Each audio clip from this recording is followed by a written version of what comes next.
Hello and welcome to the Sports Lounge. I'm Nathan Stacken. Not sitting today, as you can tell, because we have well, we're just full up here. We have Travis, we have Marcus, we have Charlie, and we have Drew. So it is a full panel. That's why I am standing. And guys, we have a good show lined up for the folks at home. We are glad that they are tuning in today. We are going to plug in next week's show, too, throughout the show. So we want to remind you that next week is our NFL Draft Special. We will have a draft segment later in the show. But first, let's head to the NBA. The NBA playoffs are starting. They have already started. And because the results of the series will change by the time you watch this, based on the time we were taping, we are going to just take a look at some of the bigger stories, and most notably the Los Angeles Lakers and the San Antonio Spurs losing in the Western Conference. Since the NBA reseeded with 8 playoff teams, no number 1 and number 2 seed has ever lost their first game to both at the same time in a given year. Both the Spurs and the Lakers lost. So, boy, there you go. What a stat. I know. There you go, guys. Your immediate reaction. Yes. Incredible. Immediate reaction. A little surprised, but ultimately, I think it's a lot to do about nothing. Yeah, in the end. I had a hunch about the Grizzlies because, you know, you get those hunches, and I had a hunch about the Grizzlies winning Game 1. I don't see it happening much. It could be a 5-game series in favor of the Spurs, and then the Lakers. That one was surprising. I agree with Marcus, but in the other direction. I wasn't super surprised about the Lakers because Chris Paul is one of the 5, maybe 10 best players in the NBA. Had a great game. I was pretty surprised that the Grizzlies beat the Spurs, though. Well, as for the Grizzlies winning, the Spurs are not a very, how should I say, intimidating or scary team. They're kind of old, so I think the Grizzlies were really, they were a really poised team yesterday, and they came through there. As for the Lakers kind of limped into the playoffs. I don't think that should be a huge surprise that the Hornets snuck one from them. But the Hornets were terrible, though. Yeah, but again, you're talking about having Chris Paul. They lost West. Could be arguably the best player on the court, and that's you always got to consider that when you have such a force, basically. And he just had that kind of a game to where he completely affected the outcome in the Hornets' favor. I would expect the Spurs and the Lakers both to refocus, though. I'm not saying, you know, the Grizzlies or the Hornets are going to win this series, but not a huge surprise, I don't think. Well, the Memphis, they kind of wanted San Antonio. They kind of lost their last game or two because they were in the 7th, 8th spot with New Orleans there, and they kind of lost those games, rested some guys to get San Antonio. They wanted them over anybody else they wanted in the playoffs. It worked out in Game 1. They did. Yeah. What about the Atlanta Hawks? They lost to the Orlando Magic last year 4-0 in their series. All 4 games were decided by 25-plus points, I believe.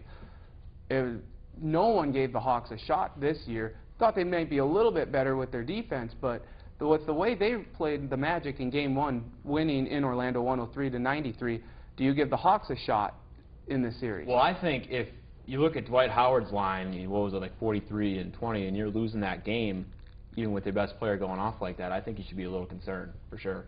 The Hawks are more experienced now, and I think after they were down 2-0 last year, they just kind of folded, and that doesn't seem to be the case, at least this year.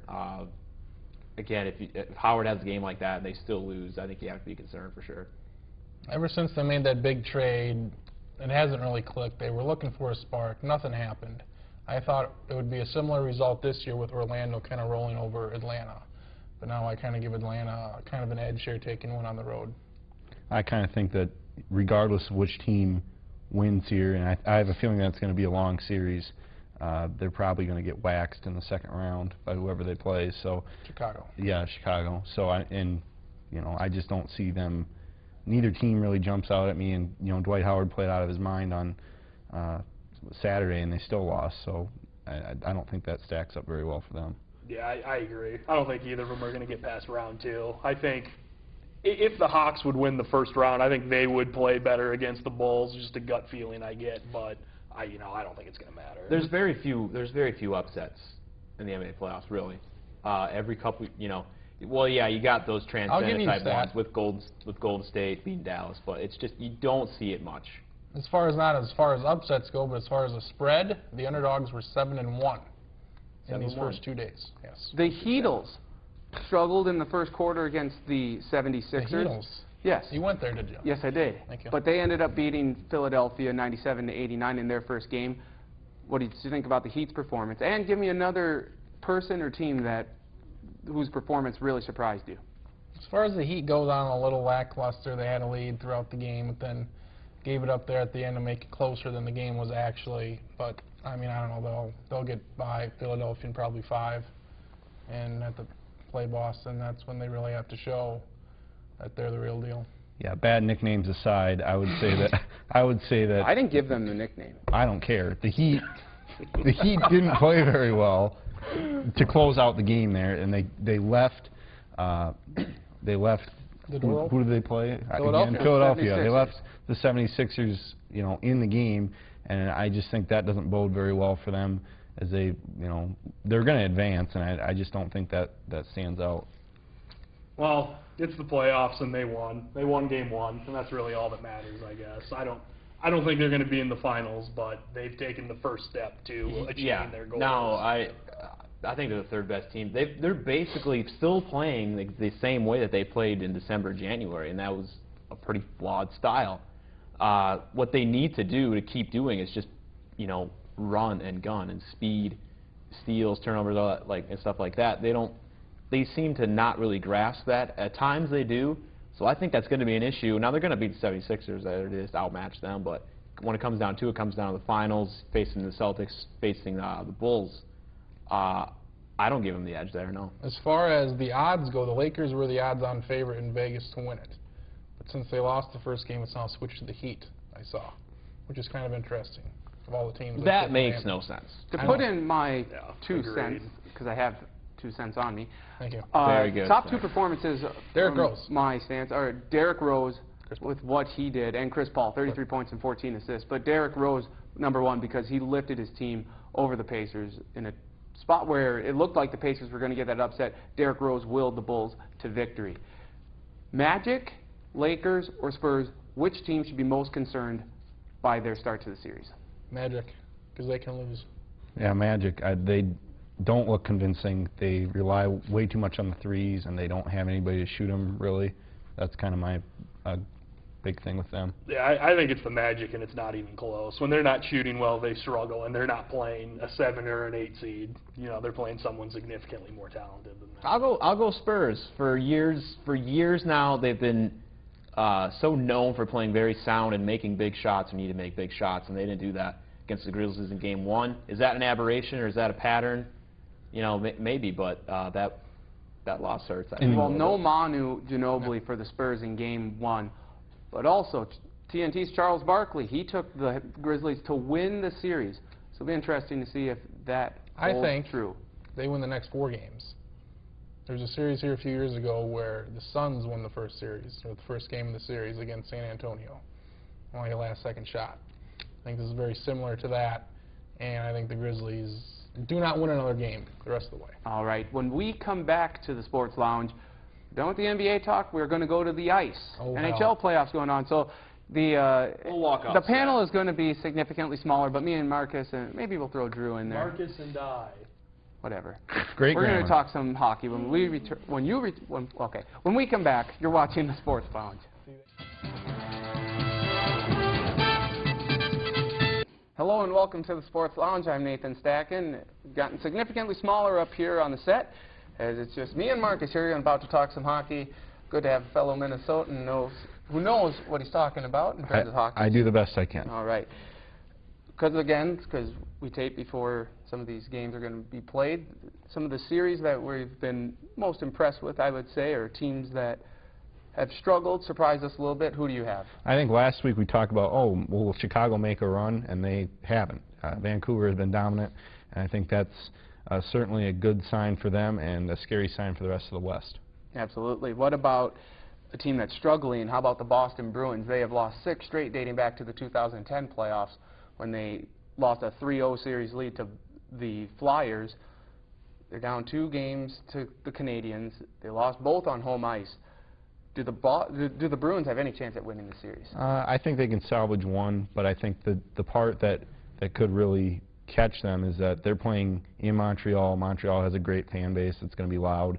That's a tough place to win. It's tough to win on the road in the playoffs. I think there's very little chance they win the series. And also remember the Zdeno Chara hit. Yep. That really that cracked, I believe, that vertebrae for that player who got hit. And the name is escaping me at the moment.